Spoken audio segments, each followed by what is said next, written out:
You've got all this fantastic information, experience, you run your business, you help your clients. People want to know that there's a market out there. You are actually being really selfish in not writing it down and sharing it in book form because you're keeping it to yourself and to a limited number of people, while your book can go out and share this with so many more people that you will never have the chance to meet. And so, we've got to kind of turn that on its head and make it clear that writing a book is not just for the author. And also, I think it's incredibly good for boys and girls to see their mother as a force out there, somebody with authority. And being an author and having your name on a book is the best way to demonstrate your expertise. Hello and welcome to the Art of Value Whispering podcast. I'm your host, Melitta Campbell, business coach, value whisperer and advocate for introverted female experts who want to grow their business in a way that feels natural, authentic and impactful. Each week on this show, I explore what it really takes to build a quietly powerful business through the art of value whispering, the smarter way to market your business, especially for introverts who don't want to be loud or pushy. Because the more your message resonates, the less you have to sell and the more your dream clients come to you. So if you're ready to attract the right clients, sell with confidence and succeed on your own terms, you are in the right place. And today I'm speaking with Lucy McCarraher, co-founder of Rethink Press, the Book Awards, and more recently, bookmagic.ai. She's going to be sharing her insights as to why more experts should share their insights in a book, what stops most people from completing their business book, and she'll share her exact steps for not only getting your book written, but into the hands of your next dream client. We're also going to look at the hard line between writing your book and using AI to help you in that process. But before we dive into that discussion, I want to invite you to download my new Introverts Business Growth Playbook. It contains the best of the advice I share with my clients that too many business owners miss when it comes to growing your business in a way that feels natural, authentic, and impactful. You can get your copy at melittacampbell.com/playbook. Meantime, here's Lucy. Hi, Lucy. It's great to have you with us on the show today. Hi, Melitta. Thank you so much for inviting me. It's an honor. Yeah, and I'm really excited because you have just launched your brand new book, Book Magic. So congratulations on that. It went straight in as a bestseller, I hear. It did. Well, yes, it did. I mean, we have a sort of bestseller launch program where we ask everybody to buy the Kindle at 99p, and that's what shoots it up the Amazon rankings. So we had a good campaign, and yes, it did get up there in a couple of hours. So that's lovely. Yeah, fantastic. Well, congratulations anyway. I mean, that's still an achievement. Thank you. So I would love to talk today about how we can write a book, because I know you're really passionate about making sure that women especially feel empowered to write a book. And I know you did a survey a while ago, and we'll look at what that revealed about the reasons why women are a bit hesitant. But everything about this podcast is that we need more female, introverted, powerful voices out there feeling confident to share their value, because we need that balance in the world. And a book is a wonderful way to do that. But before we dive into books and business and all of that, I'd love it if you could share with the audience a little bit about your story, how you came to launch this book, but you've got the Book Awards and your publishing company and other books you've written as well. Tell us everything. Well, I've got a very long and rather sort of messy kind of, you can't really call it a career, it's just things I have done.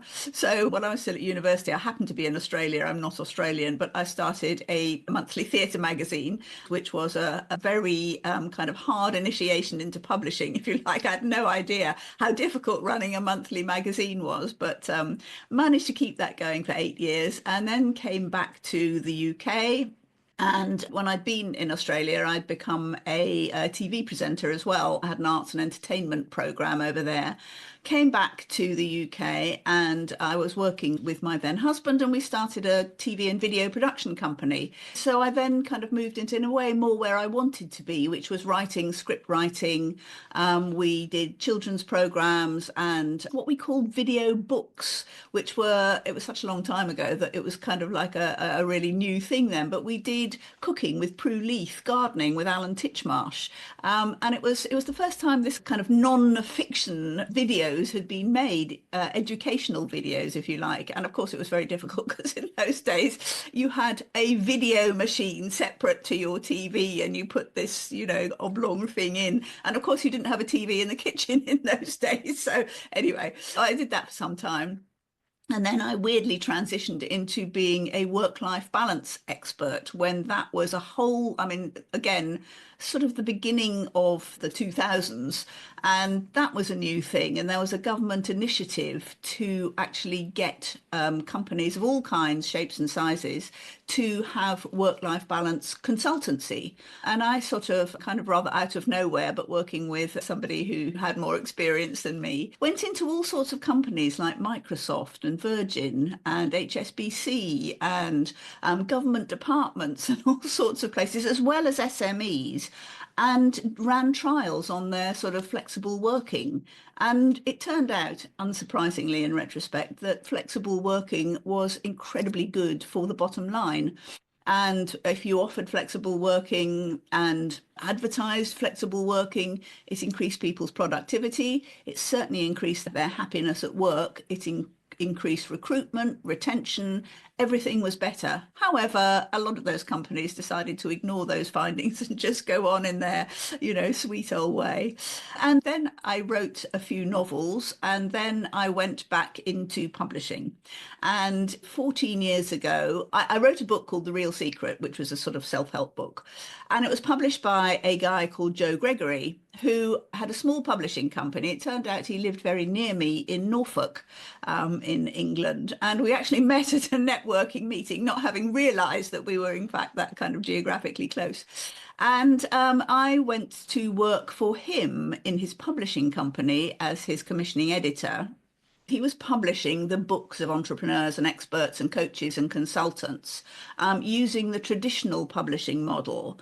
And I thought that there could be another way of doing this, because a traditional publisher invests money in a book and then they can only get the return on their investment through book sales. So you need to contract authors who sell books.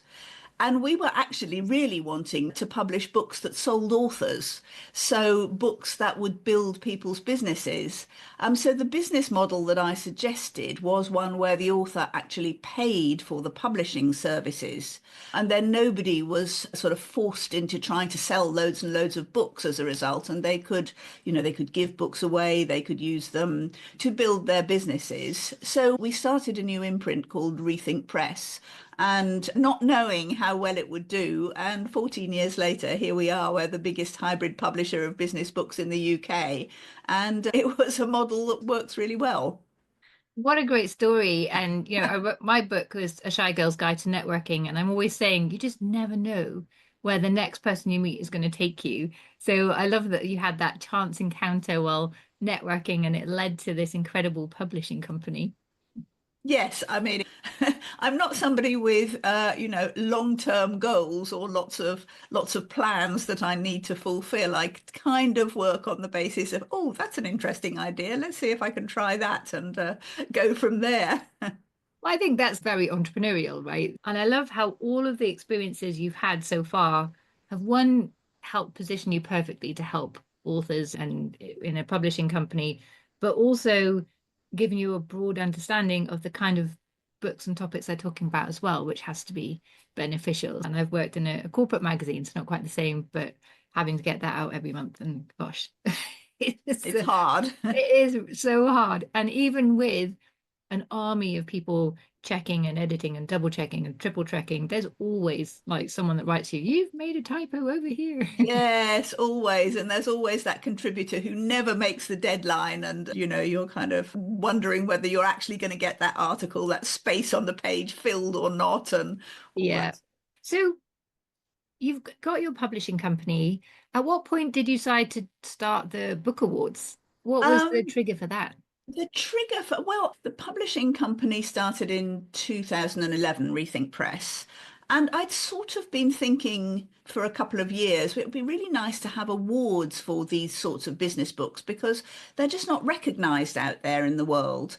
And I'd been thinking about it. And then a company called ThinkFest came to me and said, we've also been thinking about business book awards. Would you like to front them? Would you like to head them up and help us create them? So I thought, oh, yes, great. That's brilliant. Now I can, there's backup there. I also am not an events person. So, that was the other thing. I don't really want to be responsible for putting on some huge event myself. So this was an ideal partnership. And actually, I think a lot of my career, in fact, or, especially what I do now, is based on finding good partnerships. And so this worked really well. They were a great events company and they had a real passion for books and for business books. So we launched it in October 2017, and it was really uncertain as to whether, again, it was one of those sort of ventures like, is this going to work? Is anybody going to want this? Is there going to be a market or an interest in it? And what we really wanted to do was celebrate not just the big, flashy, traditional published books with big name authors, but all sorts of business. I mean, and I say business in the widest sense because it's really about the author's business, which they might be a health coach. It's not kind of like business in the technical sense. And we also wanted authors who had published through different means. So again, not just traditional publishers, hybrid publishing, self-publishing, every way that you can get your book out there. So that's what we launched. We did not know whether we would get, how many books would be, how many authors would submit their books. We had to do quite a lot of publicity and getting out there and trying enthusing publishers as well as authors about doing this. But we did. We got, I think, at the first awards, we got 150 entries. So we thought that was pretty good. So then we had our first awards event dinner in 2018, and people were really, really delighted by it. So that's how it started. Yeah, and have you seen a change in the quality of business books over the years? Because if you have a book awards, then suddenly people have a bit of a benchmark. So I wonder if that it That's made a really difference. true. Yes, I mean, it feels like, and in a way, I kind of hesitate to say this because I don't want to undermine the people who in the early days submitted their books because they were brilliant and great as well. But I think overall, I mean, certainly the numbers have gone up. We now get around 300 entries every year. And I think that because we have shone a spotlight on this genre of book, I do feel that there is an increasing quality in breadth of subject matter. We've increased the categories, for example. I think we started off with 9 categories and we've now got more like 15 categories that people can enter because we realized that, to accommodate all the books that we thought should be celebrated and part of this, we needed to broaden out the categories. So we've done that too. And also, I think the quality of, I mean, for instance, hybrid publishing, self-publishing has also gone up a lot as well. And there is more of, I mean, there isn't a barrier to entry in a sense with self-publishing, but, the sort of self-defined quality level, I think people are more aware that it's really important to put out a good and a beautiful book as well as just, an interesting book. Yeah. So on that point, what does it really take to put out a book that is interesting, that positions you, as you said, it's not a book that sells, but sells the author. If someone's out there thinking, oh yeah, I've always wanted to write a business book or a non-fiction book, what do they need to think about to make that really successful and to win your book awards? Well, I think the main thing is to realize that success is not being a bestseller or selling thousands and thousands of copies. I mean, obviously, that's wonderful if you do that as well. But the book that I'm talking about, the book that will build your business, is about what you do for your clients. It's really the written version of the journey that you take your clients on. So the very important thing to do at the beginning is to position your book to your own market. You're not out there going, yes, this book is for everyone, everybody should read my book. Possibly they should. But the point is that the people that you want to read it most are your ideal prospects, the people who will come back and work with you and pay for your services. So while your book should definitely not be a marketing brochure or a pitch, it is absolutely pure value. It's your knowledge, your expertise, your experience. And most entrepreneurs have service providing businesses that take clients on a particular journey. And if you have turned that journey into what I call a model or a framework that you can then put clearly into a book, and that possibly, I mean, a lot of models are, for example, an acronym. So we have the writer process, which is W for write, your first draft, R for review, and I for improve, which is your first self-edit, test, T with beta readers, E, take that feedback you get from beta readers and do a final self-edit, and then repeat anything you need to. And after that, you have a publish-ready manuscript because you've been through these discrete phases of writing a book. So that is, part of book magic. That's how I tell people to write their book so that they don't get overwhelmed with the idea that, you just have to have this big, amazing idea and you just have to sit and somehow everything will come to you creatively. It's a step-by-step process. And so that's what you need to do for your own business as well, to turn it into a book, is to sit and think about how you structure your own client's journey and then take them through that in the book. Yeah, and thank you for mapping out that process. That was my next question. What's the process? Well, I mean, actually, that is the process when you get to writing. But the other thing I want to be very kind of clear about is that it's so important, particularly for this kind of book, to plan your book out in detail before you start writing, because that, again, I think there are two places or three places where people think they want to write a book and they get stuck and their book stays in their head. So the first one is, I literally do not know how to do this. I do other things. I'm an expert in my field.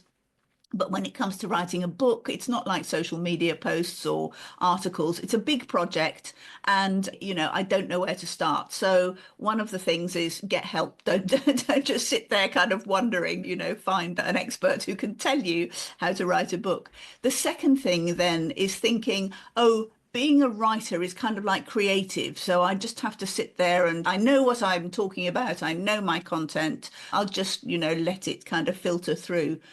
No, that's again, you'll probably write a couple of chapters like that, and then you'll think, oh my goodness, what comes next?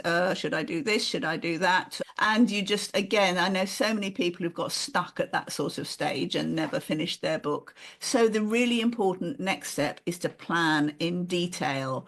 And we have a very I think it's a very clever planning process, which is bottom up rather than top down.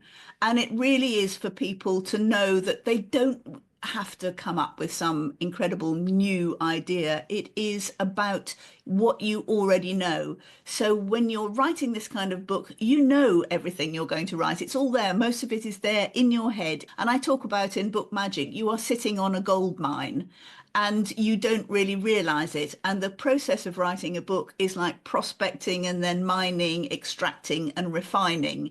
And that is how you get your book written. So you start, I mean, my starting point for everybody is to take approximately 30 to 40 index cards, or if you do it in the app in Book Magic AI, it's even simpler, and just write the title of 30 things you want to tell your reader in your book. And these should be things that you can talk about in 500 to 1,000 words, so like a blog post.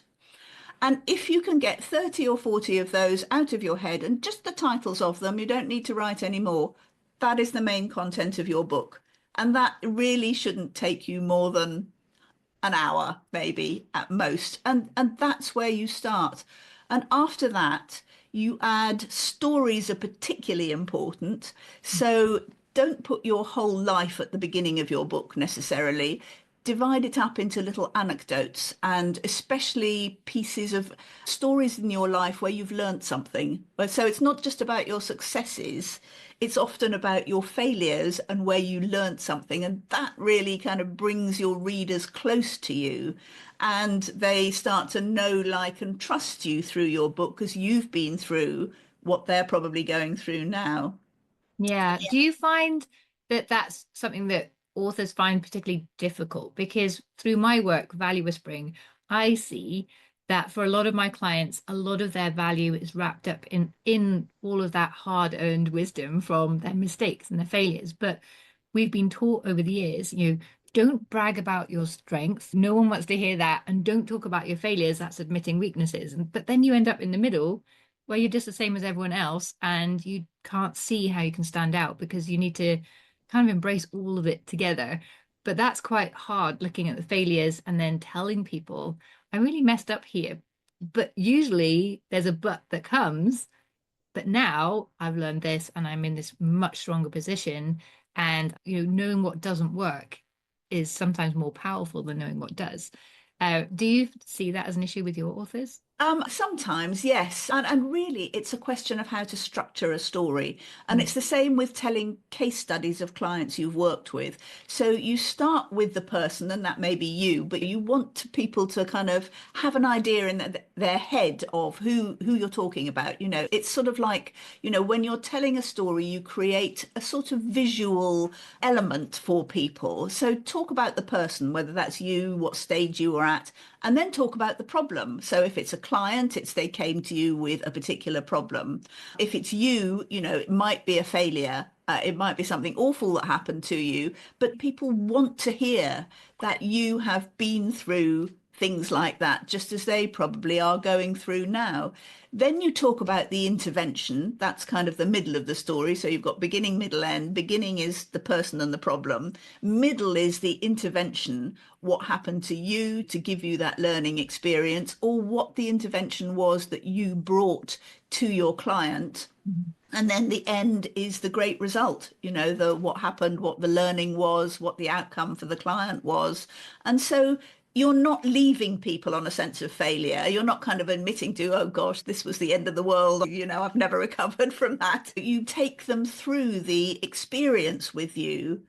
And the really important thing in getting your kind of ideal prospects to want to come back and work with you is that they say, yeah, that's me. I need this too. I totally identify with either you, the author, or this client who had that problem and you've solved it for them. So the storytelling bit, I think, is really important. And to get just those simple elements, they don't have to be long stories, just little anecdotes that really engage people and make them see not just a theory that you're talking about, but the real you and the real work you do. Yeah, and I think that's interesting, isn't it? Business books, you kind of think, oh, it all has to be facts and figures and Yeah. information, but then that's really boring. Yes, exactly. So I'm very kind of keen on people interspersing their solid hard content, if you like, with stories all the way through because it gives the reader a rest. It gives them a different kind of text and experience to read. And it's the emotions that matter too. The reader then kind of identifies and thinks, yes, no, you're great. You're really good at this. You will understand me. I love that, and I'm a big fan of storytelling, but I think people struggle a little bit with, well, how do I tell a story? Where do I start? So thank you for giving a structure. And I think once you start telling stories, you realize, oh, it feels like the most natural thing in the world because the first thing we learn as a child is to listen to stories. So it's all Yeah, embedded there, exactly. really. Mm. Yes, and I think that's why we love reading them as well. It sort of takes us back into a kind of comfy, happy place. Yes, I can read this story. I'm not, being intellectually taxed here. Let me have a little rest into this story. Yeah, yeah, exactly. And before we came online, you were talking about how when you first launched the book awards, that you took a bit of a step back afterwards when you saw that all the winners were men. And then that triggered a whole sequence of events that led to you publishing a book to encourage more women to author books. And I know that my audience is mostly female. There are some men that listen, but I'd love it if you could share some of the insights that came out of the survey that you did that showed why women hold themselves back from writing a book so we can maybe release a few more publications into the world. Yes, when our first awards ended up with 11 fantastic winners, great books, authors, all white men. And that was so not what I wanted or expected or, hoped for. So, yes, so I decided that I would not just let that lie. I would find out what had happened. And I realized we'd only had half as many entries to the Business Book Awards by women authors as by men. We'd had 50 from women and 100 from men. So I thought, why are women just not writing their books, or are they not entering them, or both? And it turned out really to be both. So I did a survey of 50 women authors. And obviously they had, as authors, they had published their books, but I wanted to find out from them what had challenged them along the way. And it turned out that they had very similar issues. So one of them was confidence. They had really felt unconfident about being able to put their books out into the world. They felt scared to do it, basically. So they also did not think that they had the credibility to do it. They did not have confidence in themselves as experts. And they really feared criticism. A lot of them really felt that there would be some kind of attack on them for putting their thoughts out there, their knowledge, their experience, and sort of in a way kind of trying to compete with men, which was, strange. And one of the really interesting things was that a lot of them said, I felt it was selfish to write my book because that would be taking time. For me, I would feel like I wasn't, I should be using that time to work on my business or be with my family, but be doing things for other people while, writing a book seems to be a very me kind of project. And my response to that was, no, you've got this upside down. You've got all this fantastic information, experience, you run your business, you help your clients. People want to know that there's a market out there. You are actually being really selfish in not writing it down and sharing it in book form because you're keeping it to yourself and to a limited number of people while your book can go out and share this with so many more people that you will never have the chance to meet. And so we've got to kind of turn that on its head and make it clear that writing a book is not just for the author. And also, I think it's incredibly good for boys and girls to see their mother as a force out there, somebody with authority. And being an author and having your name on a book is the best way to demonstrate your expertise. And I've had so many women authors saying one of the best things about writing my book was showing it to my children, showing them their name in the book, because I thanked them in the book. They were in my dedication or whatever. And for them to go around saying, my mum's written a book. And it was interesting that that was one of the great benefits for a lot of women authors. Yeah, I see it with my kids. When someone finds out that I've written a book and they go like, wow, you've written a book. And my kids, you can just see their faces light up. So my mum wrote a book. Yeah, yeah. And I think, if you're hesitating as a woman to, you're thinking about your book, but hesitating that it might sort of distract you from other, more sort of serving parts of your life, if you like, that it is actually a huge service to get your book written and out there. Yeah. And one thing that I hear as well is that I need to get it right. And I think for women, if we don't get things right straight away, you can give up too easily, maybe. And when I wrote my first book, and I'm currently writing my second, so I'm doing the same thing, I really immerse myself in every masterclass, every podcast written by authors or where they're talking and sharing their experiences as I can. And one thing that really stood out for me, and it was a brilliant reminder, is that, no one writes a good book. They first have to write a really rubbish book and then work on making it good. And that's always really helped me to get into it. It's like when I'm like, oh no, this isn't good. And I'm tempted to just get stuck in the permanent self-editing before I even get to chapter 2. Absolutely. Just like, Yeah. oh, write my rubbish book first and then go make it good. Yes, completely. I mean, your first draft, is only for your eyes And it's just about getting what's in your head out onto the page. And then after that, you refine it, you edit it, you ask for feedback from other people, and then you get it clear. And also always remember that any book that, even if you're self-publishing, you must have a professional editor work on it before it goes out. I mean, I've written 14 books. I am a professional editor. I would never let a book of mine go out without another professional editor doing their work on it. And, editors are amazing. I mean, even if you think writing is not your thing, they can take your work, your thoughts, your knowledge, and just polish it so it sparkles. And that's what you need. You can rely on that as well. Yeah, and I think if you've done what you suggested first, a detailed plan, then your first edit isn't going to be that bad anyway. No, exactly. One thing that, your book that's just come out is Book Magic, but you also have an app, the Book Magic AI. Where can people use AI with writing a book? Because I know well, I said a fine line and you're like, no, it's a very hard line about what you can and can't do, because I think people don't necessarily realize that, if you have AI to help you write the book, the actual content of the book, then you have to declare that on the book, which basically says, no one's going to take your authority seriously. So it's a real danger going down that route. So I think it's really important that we cover this topic. And obviously, Yeah, absolutely. I mean, I'm very clear about this, and we're very clear about it in the Book Magic AI app as well. So the AI, I mean, I have written my book in the app, and I thought to begin with, oh God, I've written 14 books. I don't actually need this. I was quite arrogant about it, and I found it incredibly helpful. The AI was brilliant. It's incredibly good. So we start with, a values exercise, talking about your values as an author and an entrepreneur.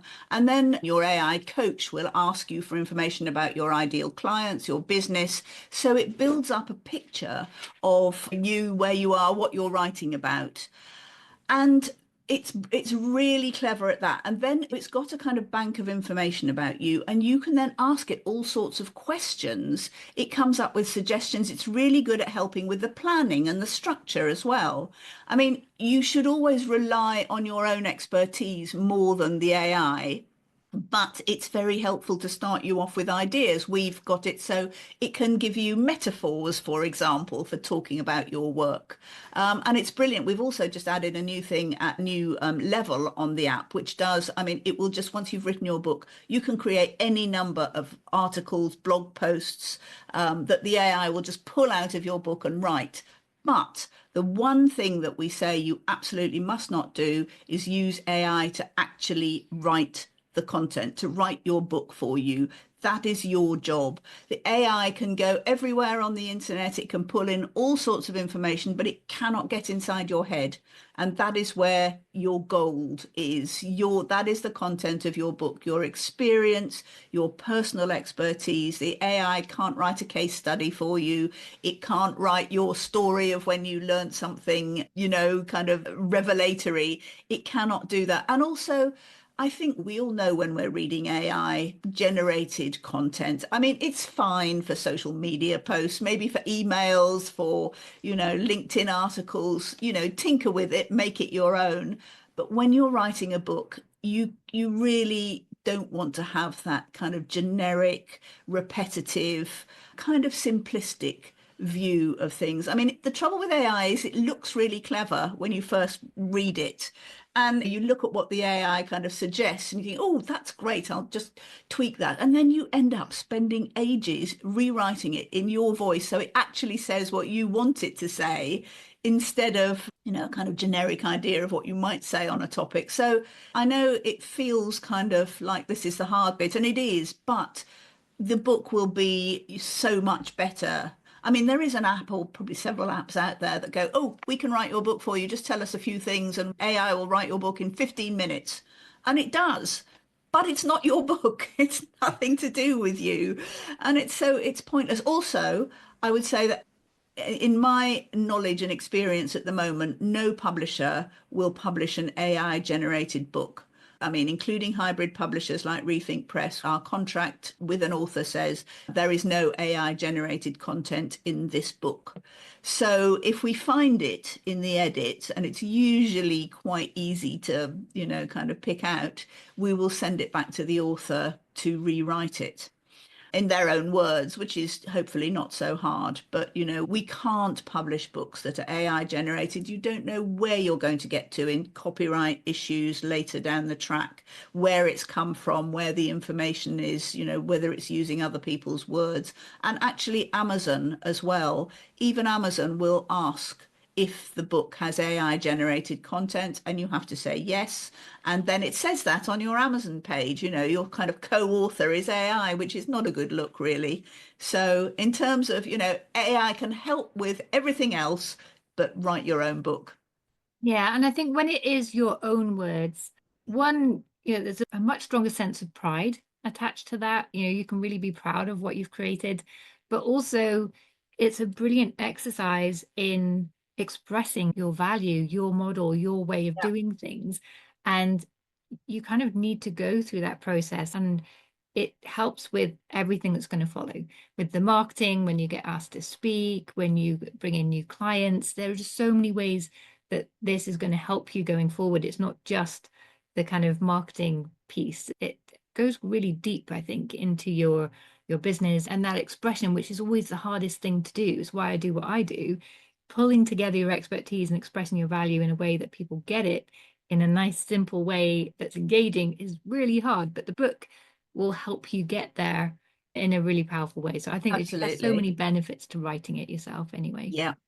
Yeah. I mean, our sort of strapline at Rethink Press is nothing sells you like a book.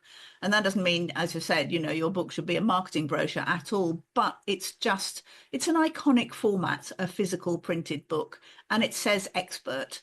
I mean, the media, all sorts of people go to Amazon looking for their experts, their pundits, people to interview, because obviously anybody who's an expert has written a book. So until you've got your book out and you can be searched on Amazon, which is an amazing search engine in itself, you're missing a trick. And I guess it also protects your expertise as well. Yes, That's absolutely. one thing that's spurring me on with Value Whispering is I want to get it in a book. So it's absolutely 100% mine and no one else can take it. Yes, yes, I do get people saying, oh, but if I put it in a book, everybody else will be able to take my ideas.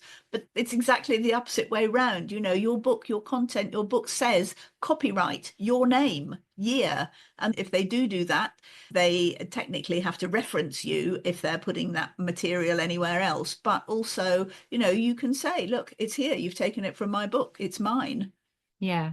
So what I learned from my first book, and it was a big hard lesson, and I was quite, it's just how hard it is then afterwards to market your book as well. I was like, yay, I've written it. Phew. And then it's not foof at all. It's like get back to work and you have to tell people about it. And I was quite exhausted from that whole process. So I admit I didn't do a brilliant job in that respect. I mean, it still got to bestseller. I think the title resonated with a lot of people, which was wonderful. But the beautiful thing is, it's never too late. It's still there. I can Exactly.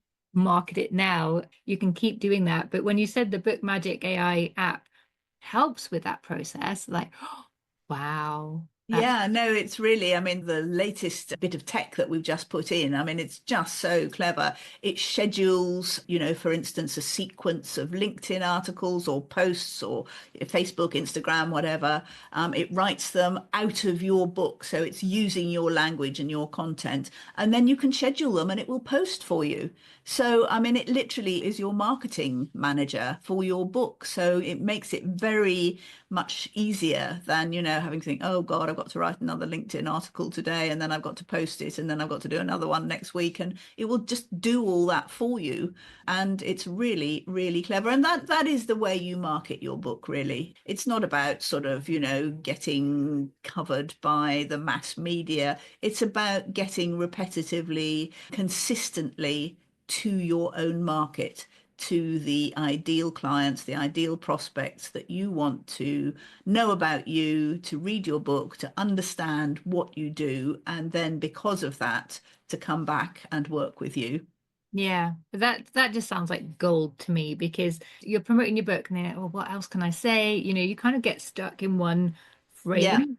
And so Yeah. having it help pull that out, because I was thinking maybe I need to employ a VA who can read my book and do all of that for me. But if I can just hit a button, then that sounds really good. Yeah, no, I mean, Book Magic now it does that for you, and you can ask it to regenerate. You can give it more precise prompts, and you don't have to have written your book in Book Magic to do this. You can now upload an already written book as a Word document or a PDF, and it will ingest it, and you can then use the marketing element for a book you've already written somewhere else. Mm. So, I'm very, very proud of that now. Yeah, fantastic. So we've talked a lot about books, but there's something you mentioned early on that I wanted to come back to because I think it's a brilliant strategy for small businesses. And it's one that you've really embraced and done very well. And that's using partnerships because there's only so much we can do by ourselves. Do you have any advice from your experience about how to find the right partnerships, how to make those work? Because they can be a bit tricky. I know I've done some in the Yeah. past that really haven't worked because only when we got into working together, you realize, oh, we're not quite as aligned as I thought. Um, and other ones that did brilliantly. But I wondered, yeah, could you share a bit of your Yes, experience? it's an interesting one that. I mean, I think be open all the time, to potential partnerships. They may be in places you don't expect, but if something sort of strikes a chord with you, somebody says something, and somebody has, I mean, it's not about finding a clone of you. It's about finding somebody who has different skills, different abilities and experience, and bringing that together. I think it's important to, and I can't say I've always done this, but to kind of set up expectations at the beginning, because sometimes you go into things and you don't actually know what other people's, well, you sometimes don't even know what's going to come out of it. You start talking to someone and it seems like, oh, we could do this together and what do you, but, and, you don't have a clear kind of outcome.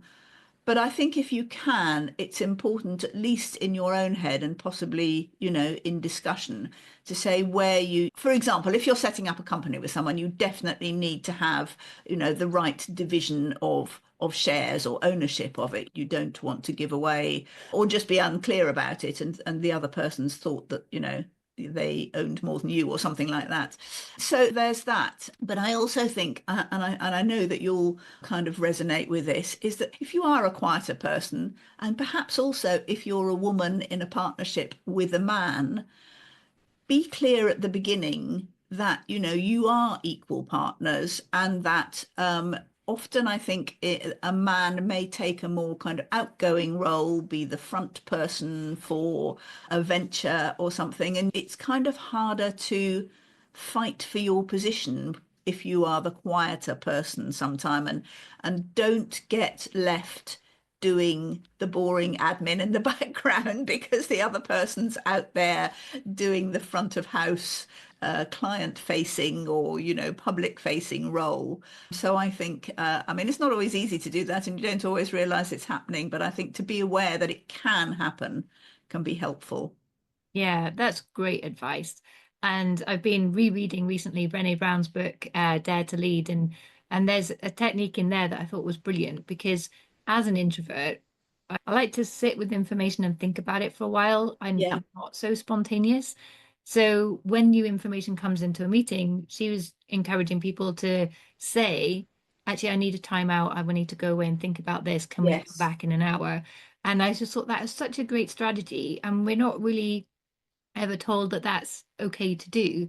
So I think, yeah, in that kind of situation, if you have that different personality types, find a way of working that will give you the space or what you need to be able to like fight your corner or feel on an equal footing in all of the discussions. Yes, yes, exactly. And I think that's so true about different kinds of processing as well. Some people, as you say, probably more extrovert people will just come up with an opinion and talk and it's all sort of out there and you're kind of going, hang on, this isn't computing for me, but I don't quite know why not.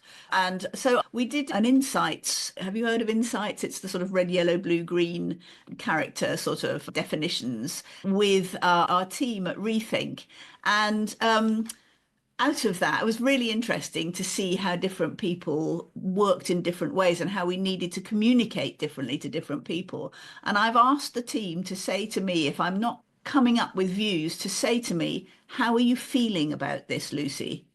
And then I can sort of think, oh, I don't feel right about this. And it triggers something in me that I can then start to understand why I'm feeling uncomfortable about something, or I don't think it's going to work, or I just love it, whatever. But that I found that's a really useful question for me. Yeah, yeah, so interesting. And it's great that you did it with your team.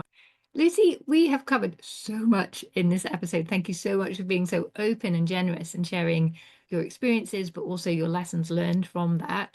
Is there anything you feel that we haven't touched on that would be really helpful for the aspiring authors to hear? I think we've covered a lot of ground. I mean, I would just say, I just really repeat, the book that changes your life is the one you write. You can read lots of life-changing books, but when you write a book, it's, as you know, it's an incredible piece of self-development.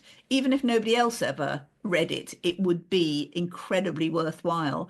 But also, it is just such a great thing to have for you, for your business, for your legacy to put out there in the world. And it makes you better at what you do to write it in a book. And so I would really encourage everybody who's even thought about it or not thought about it, but should think about it to consider getting their book written.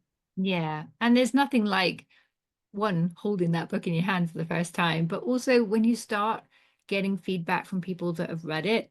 And, my book is just a little, it's only 100 pages on networking, but it was really saying what I never read in any other book about networking for someone who has a quieter personality and finds it really, really awkward and uncomfortable to do. Yeah. And people have sent me messages how, like, really long explanations about how it's literally changed their life because now they're able to make the right connections, they're able to make friends, they're able to feel part of something. I had no idea it was going to have that kind of impact, but it's just so incredible. And you just never know how, I always say it's like, when the light hits a diamond and all those sort of lights go off and you cast these beautiful rainbows, you just don't know where they're going to go and No, what a lovely how, metaphor. That's beautiful. yeah. And I I'm think going to borrow that. I better write it in my book quickly so you have to credit me. But yeah, you just never know how your knowledge and your story is going to change someone else's life. And a book is No. just a brilliant way to do that. So, Lucy, thank you for inspiring us today. If people want to know more about all of your books and your publishing company and your app as well, where's the best place for them to go? There well, probably you can find all of this on LinkedIn. So I'm on LinkedIn, Lucy McCarraher. I've got such an odd name that I'm the only one out there. But also Rethink Press and Book Magic AI are there. Book Magic is easy to find because it is just bookmagic.ai, and you can go and have a look at Book Magic and see if you think it would help you write your book before subscribing. If you want to, you can test out some bits of it for free. So I would say go and have a look. And if you're writing a book or written a book, come and see us at rethinkpress.com and book a call and we can just talk you through the options. Amazing. Thank you, Lucy. And I really look forward to seeing what happens next. I've been following your journey for a while and you have the publishing company, then the awards, now the AI and so many books in between. Yeah, you always seem to be at the cutting edge, but also have really thought deeply about what authors need and what the world needs from authors and how you can make that magic. So yeah, thank you. I look forward to seeing what happens next. Oh, thank you so much for having me. It's been a great pleasure talking to you, Melitta. Thank you for joining us today.